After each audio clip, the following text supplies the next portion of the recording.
Welcome to the eCommerce Badassery podcast, the place for scrappy entrepreneurs who want to learn actionable steps and strategies to grow the traffic, sales, and profit in your e-commerce business. I'm your host, Jessica Totillo-Coster, a 20-year retail veteran and former brick-and-mortar boutique owner who spent 3 years as the only employee of a 7-figure online store. That shit was crazy. I know exactly how it feels to do all the things, and I'm sharing everything I learned the hard way so you don't have to. I may have started this business by accident, but supporting badass bosses like you lights me the fuck up, and I am so stoked to see you grow. Are you ready, babe? Let's roll. Welcome back to the eCommerce Badassery podcast. I'm your host, Jessica Totillo-Coster. With the start of the new year comes a clean slate and a new opportunity to grow your business. And one of the most important steps, even though it's not the sexiest, is to actually plan how you're going to hit your goals. I've done a ton of planning episodes here on the podcast where I go deep into using your data to make business decisions. I've gone through a light version of the same planning process I take my lounge members through, and even how to set your vision for the year ahead. I'm going to stick links in the show notes to all of those episodes for you.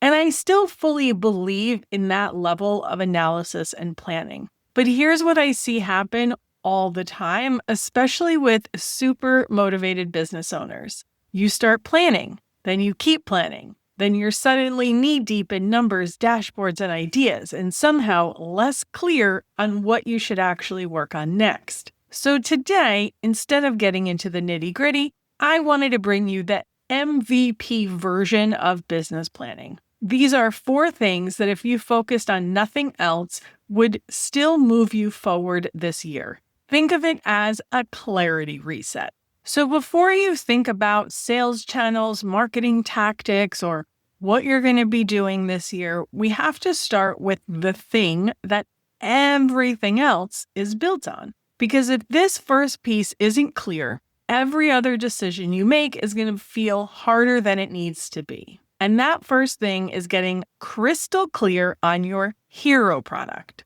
what you're actually building your business around, and what you want to be known for. Most of the time, you'll hear advice like, what's your best seller? Where are the majority of your sales coming from? And just double down on that. And while this advice isn't wrong, and I probably had this conversation with you, I want you to go one layer deeper than that. I started asking this question when working one-on-one with clients setting up their email automations, because I realized that sometimes their best-selling product wasn't actually a good thing. So instead of just looking at your numbers and identifying your best seller, I want you to ask yourself, if you could only sell one product for the rest of the year, what would it be? Why the reframe? What I've discovered working with so many small business owners, especially those that make their products, is sometimes the best-selling product is the most labor-intensive, the least profitable. It requires separate packaging. It can be the hardest to get materials for, the hardest to ship, or insert thing that makes it terrible here. Why would you want to build and scale your business on a product or product category that makes you miserable?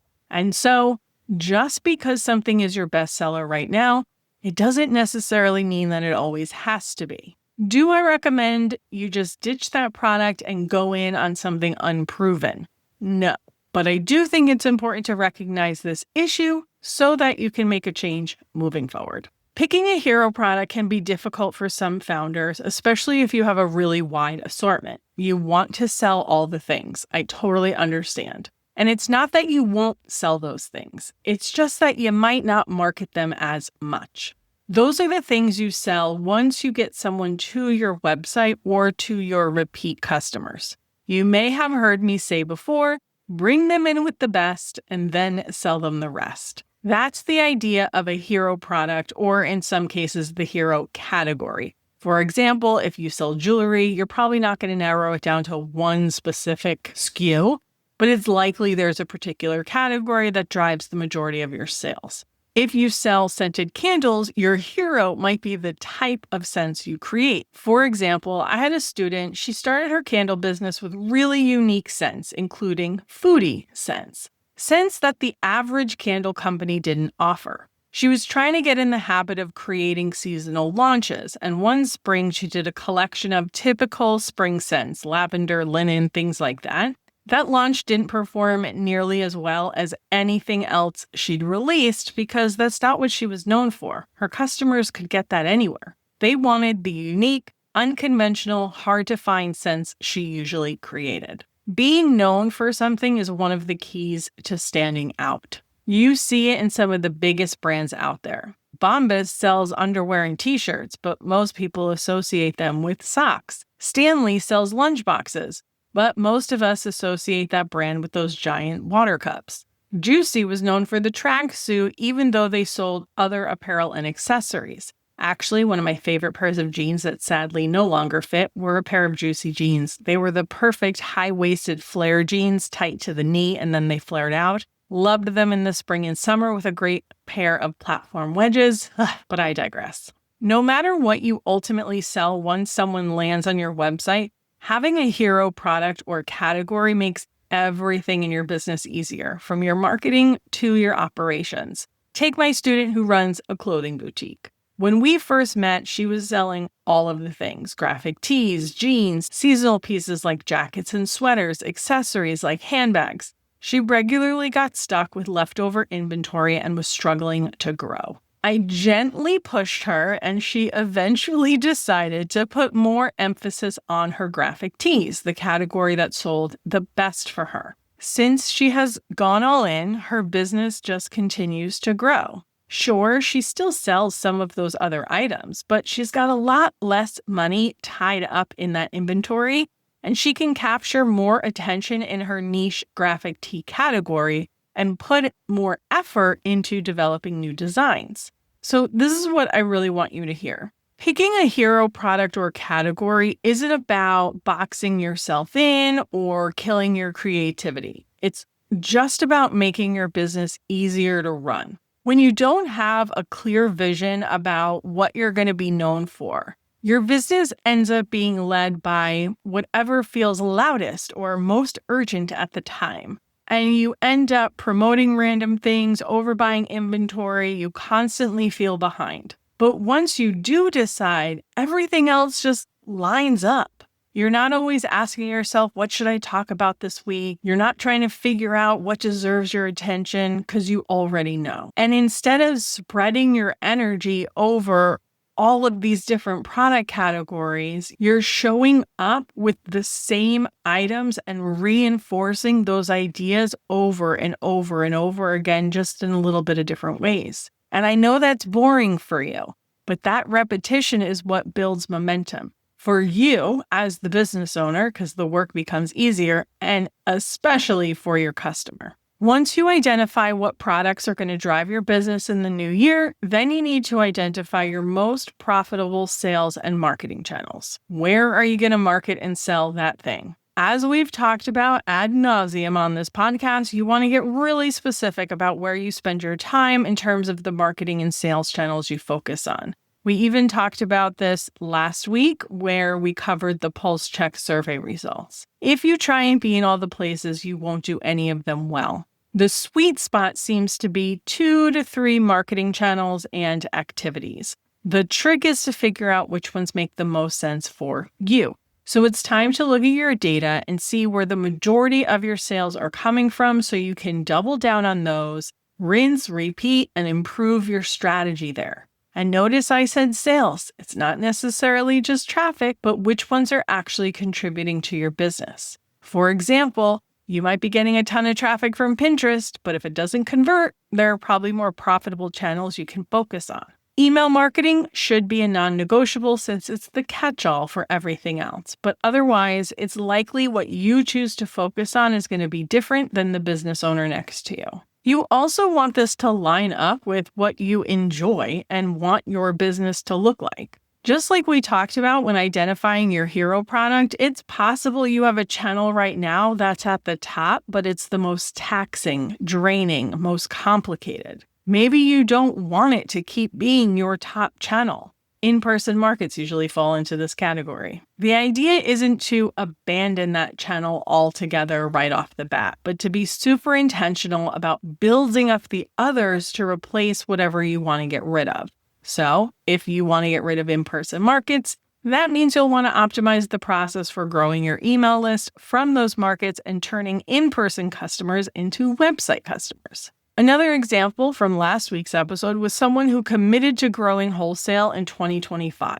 She set a goal of reaching out to 5 new potential wholesale customers each quarter, along with publishing a quarterly newsletter for her wholesale customers, and she grew wholesale by 400%. For others, it's going to be a specific marketing strategy. Maybe you got into a holiday gift guide last year and saw a huge bump in visibility and sales. So you're going to double your efforts and aim to get in more gift guides throughout the entire year, like Valentine's Day and Mother's Day, or just product roundups like seasonal product guides. Or maybe you had a kick-ass influencer campaign and you want to find more people to work with, assuming you like having those rush of sales followed likely by a slowdown period. Or maybe you finally gave Meta ads a shot and you want to scale your efforts there. This has definitely made a huge difference for some of my lounge members.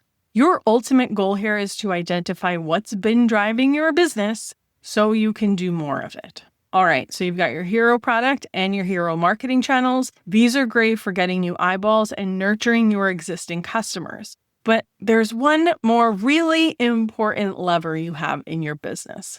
Now, when we do business planning in the lounge, we look at all the KPIs, aka the levers you have to grow your sales and profit. Traffic, conversion, return customer rate, gross margin, and your average order value. But since the point of today's episode is to strip down the planning process to the MVPs, I want to focus on your average order value. In my retail days, it was ADT, average dollar transaction. This is a great metric to focus on if you have a brick and mortar presence with your sales staff.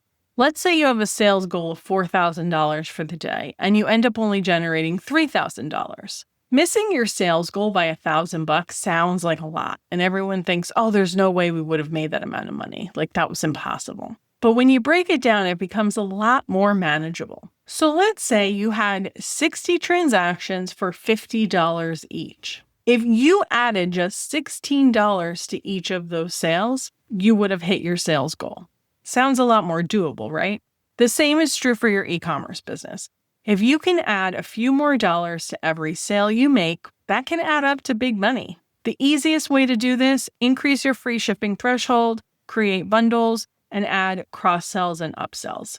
Think of this as the e-commerce version of, do you want fries with that? The impulse fixture at the grocery store or your favorite retailer, or the less obnoxious, but wait, there's more. We're not going to go into the strategy of this today. I'll stick links in the show notes for other episodes where I talk more about this. But for now, I want you to go and identify your average order value for last year. Play around with the numbers a little bit to see what would happen if you added an additional $5, $10, or even $15 to every sale you made. Last but certainly not least, and arguably most important, is to identify what you want to stop doing. As you've gone through the first few steps of this process, you likely already identified things you want to ditch this year. This could be anything from social media to in-person markets, creating specific products, working with specific vendors, even specific customers. Yes, I've had students that have fired customers because the endless customer service they require, it doesn't justify the amount of money they spend. I call these people energy vampires. Then you need to remove all of the outside noise. Ignore all of the marketing gurus that have told you, oh my God, you have to do this thing. Remove all the unnecessary expectations you have put on yourself and you're not even sure why. What do you want to stop doing? Then, of course, you have to decide, is it something that can be stopped right away? For example, a marketing channel that doesn't contribute to your business, or something that has to be phased out over time, such as in-person markets. For the things that need to be phased out, make it your number one priority to replace that channel, activity, whatever it is, and be relentless.